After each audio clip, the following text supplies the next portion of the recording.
right, well, we're here again. It is reSURGEnce 2024. We are in the beautiful, as I would say, resort city of Durban.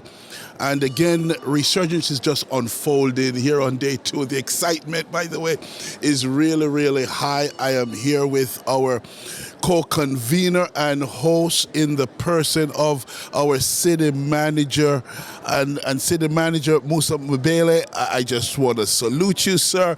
It's exciting, and I don't know, I'm happy to be here, and I'm sure you're excited to have us. I'm so excited to be here. I'm so excited to witness the history being made in Durban. For the first time, this city is beginning to become the nerve center for African resurgence. We've seen our African brothers and sisters, the corporate captains of industry converging in Durban. Indeed, we've witnessed the history, and I'm so excited to be at the helm of that. The nerve center of Africa's economic resurgence. I love it. So everybody, let's be clear about that. That Durban is the center of this new African economic resurgence, this revival movement. Durban, again, the energy is high, the excitement is at a whole nother level. City manager, you've done an awesome job just pulling out all the stops for this experience. Why is this so important, and why now? This is so important because firstly, most people will know that in 2021, this city was the center, the epicenter really of the social uprisings which reached our country. Although it started as a political protest, but behind it was reflecting sheer discontent of the majority of our young people about the economic conditions, about the inequalities. So there's no other better place for a conference of this nature, which seeks to advocate for equality in the economic development space, particularly targeting the most disadvantaged, the most people who are relegated to the bottom rank of the economic ladder.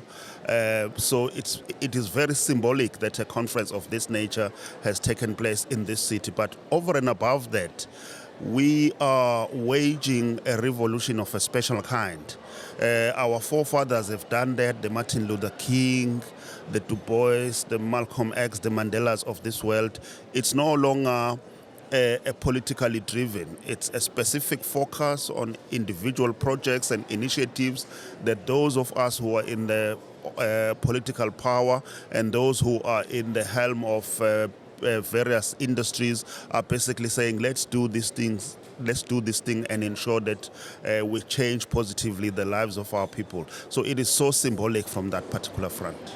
And just in terms of the economics and the way we move the needle, I am inspired by the more than 120 small businesses and maybe some medium-sized ones as well that are assembled in the exhibition hall. Why is it important to bring them? And what do you see in terms of the collaboration and the linking of the businesses in the U.S. with these businesses here in Durban and around KwaZulu-Natal and the rest of South Africa? You see, United States is the most developed economy, and the state of New York is the most developed, if not part of the 3 most developed in that particular country. And we've got our African brothers and sisters who have made it in the space of business, who have very successful businesses, who are saying, we can't wait for other people to emancipate us. We have to do it ourselves. We have to reach out to our African brothers in the mother continent and in the diaspora. That is what they've basically done. So these more than 120 enterprises that have displayed their work, they are eager to find the markets opening up in the United States, but they are also eager to grow their businesses beyond the confines of barriers of entry, which we find in this country, but not only in this country, but also in most African cities here in Africa. So we are basically saying it's an opportunity to showcase their work. It's an opportunity for them to begin to establish those linkages so that they work over a period of time to a situation where their businesses will also develop to be at the par with the businesses in the United States. And I'm just so blown away. I'm just overwhelmed just looking at some of the enterprises. Again, I ran into two shoes manufacturers that are really, I'm looking, I'm saying, those are exactly the shoes I wear. Exactly. You know, why am I buying them from Italy and from Brazil and from Spain and elsewhere and not from South Africa? Then I look at some of the other, there's one fashion designer, I'm looking at the suits and the shirts and all that stuff that he manufacture. You know, he's doing what I call mainstream products, because a lot of Africans have a tendency, and by Africans I mean the African world, not just on the continent, we manufacture products that are more ethnic. But I'm seeing underwear, undershirt. These are all products that are what I call mainstream, meaning anybody can buy them and utilize them because they're just that generic. So how do we then drive this? What are some specific suggestions that you would have in terms of how businesses outside of Durban and South Africa can actually work with some of these businesses to market their products abroad, vice versa? You know, they could invest in developing more factory and manufacturing plants and operations in Durban. What does that look like, and how do we move that? Yeah, we have already profiled those businesses that are very well established, that are ready to expand their businesses to other markets, and in this case in the United States we have the medium ones that are still operating within South Africa, and we have the beginners. So there's a different strategy for all of those three categories depending on where they are at in terms of the level of development. One of the critical things that we will have to do is, we have obviously in the process of profiling them, we have kept a database. We are also going to be doing an analysis of what the barriers to international trade, those who want to trade internationally, are, and then begin to engage government agencies within the umbrella of reSURGEnce, and we are not apologetic about it. We are saying we are targeting the underprivileged and the marginalized. When we engage them, we will also have to work with other funding institutions like the African Bank and our own funding institutions there to say, let us see how we assist those ones to be able to go over those barriers of entry to international trade, so that they are able to link up with the established companies in the United States, have that partnership, and begin to expand their businesses in that part of the world. Obviously, we already know that we've got very progressive black economic empowerment policies and legislation, but it shows that there is a problem, because the policies do not equate to equality, unfortunately. So it means that we have to go a step further. That is why we are pushing the needle forward. The needle is already there. There is a willingness at a policy and legislative level to do it. But when we're shifting it, we are shifting it through ensuring that we enhance these partnerships, we build capacity, we create these interlinkages between these entities so that they grow their businesses. Yeah, absolutely. We're inspired and excited, and certainly look forward to moving this and our continued collaboration. This is Dennis Dillon, and again, we're talking reSURGEnce, and I'm talking with the city manager of the great city of eThekwini Municipality in South Africa. And again, as we continue to talk about this, and you mentioned, how do we move, how do we break what I call the economic stranglehold, but the reality is the racial and economic disparities and injustices. And again, as we talked about and we heard in the sessions earlier today, the gap between especially whites and blacks in South Africa, particularly at the level of wealth, GDP for whites in excess of 2.3 million rands. That's a lot of money. There's no other group of people in the world that has such a high GDP in any collective group or group setting. But then for blacks, it's way less than 100,000. It's like 68,000 rands. Unemployment the same. Blacks is at 41%. Whites are like less than 6%. What is the pathway to racial equity, and how do we kind of close this gap? Maybe bring whites down to maybe 1 million and move blacks up to 1 million. It's a lot more work to move us up than it is to move them down. And by the way, this doesn't mean that they have less of a GDP. It just means that when you aggregate and calculate the total numbers, it's a better balance. What's the path to that? Well, it involves a number of interventions. I think Senator Sanders, if not the speaker from Zimbabwe, said it starts right from the education system. What kind of business leaders are we creating? Are we teaching our people to become the employees of other races who run these business enterprises? What is it that we are doing right at that level as our young people grow up? It's important that we must have that kind of an education system that is geared towards empowering our people to run successful business entities. It obviously takes a lot of time to re-engineer the education system of a country.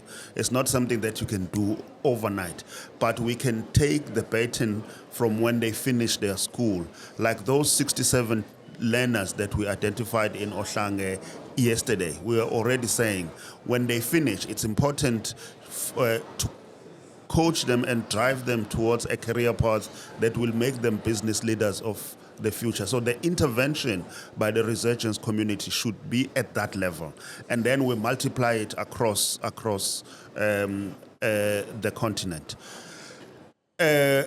The apartheid government, Reverend, was very deliberate and willful in the empowerment of whites and the subjugation of black people. There were incentives that were made for companies that employed white people, and they were not ashamed about it. They used legislation to enforce it.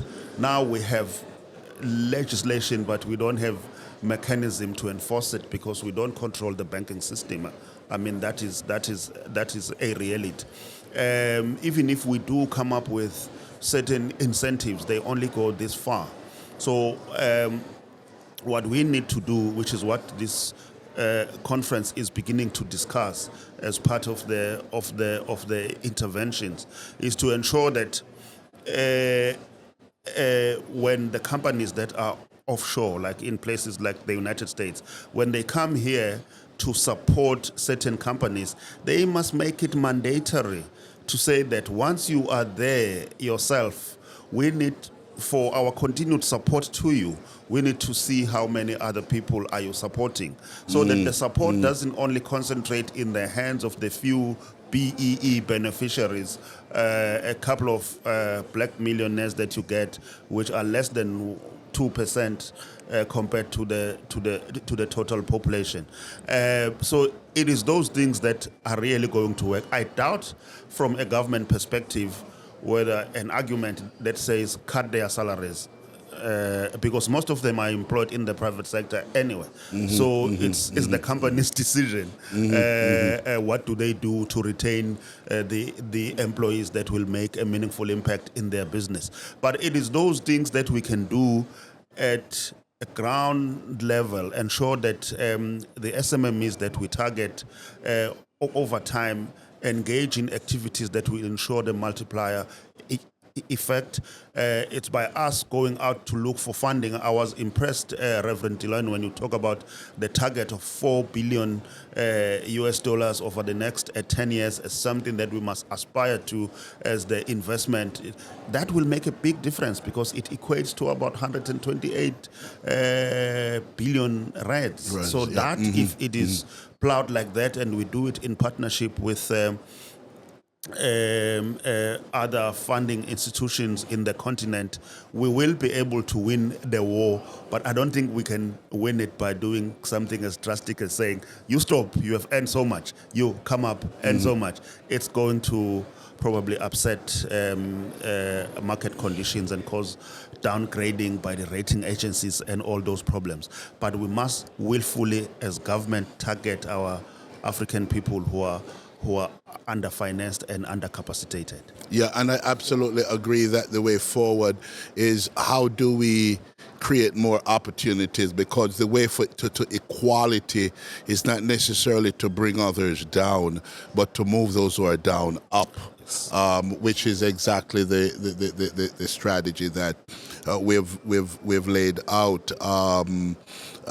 Just in wrapping this up, and I like the idea that you did point out the commitment that I discussed earlier around $4 billion in investments from the U.S.